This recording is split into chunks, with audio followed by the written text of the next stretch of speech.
Let's go back to the RFA discussion. You were talking about how you've got this very honed technique on your biopsies. So does that process lend itself to your RFA procedure technique as well? I think absolutely it does. I perform about 250 biopsies a year, and the technique and everything is very refined, as you mentioned.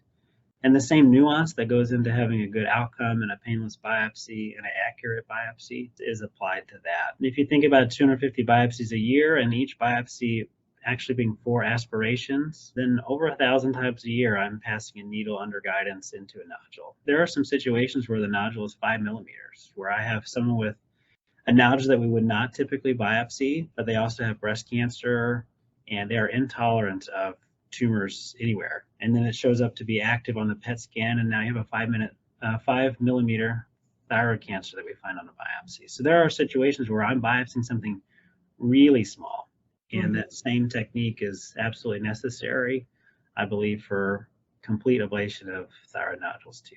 So what is your procedure like when you do RFA? Tell us what the process is like for a patient. So the process would be coming to our office. We do a video consult if the patient lived far away, and assess for risk factors and ability, review the ultrasound and see the amenability to RFA. And then our office is truly state-of-the-art, beautiful new clinic. There's about 20 ENT physicians who work here, so it's a fairly large place. And we have our own surgery center in the building, as well as multiple procedural suites. This we do in the procedure suite, so you come in and we put you in a gown for better access. We provide some numbing medicine in the appropriate areas, just like we do for a biopsy every day. And then the RFA event takes about 15 to 20 minutes to ablate the nodule.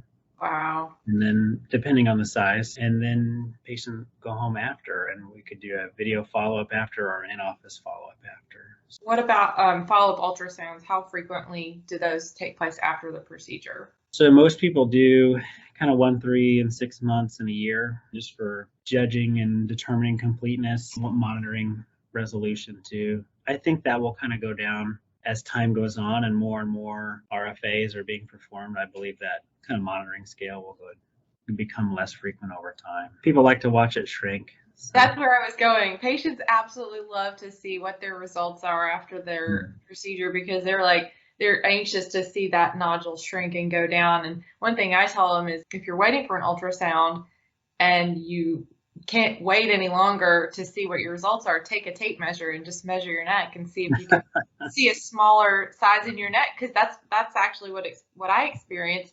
My neck, since having RFA, I've had 2 RFAs, my neck has shrunk 3.5 inches. No kidding. Yeah. Fascinating.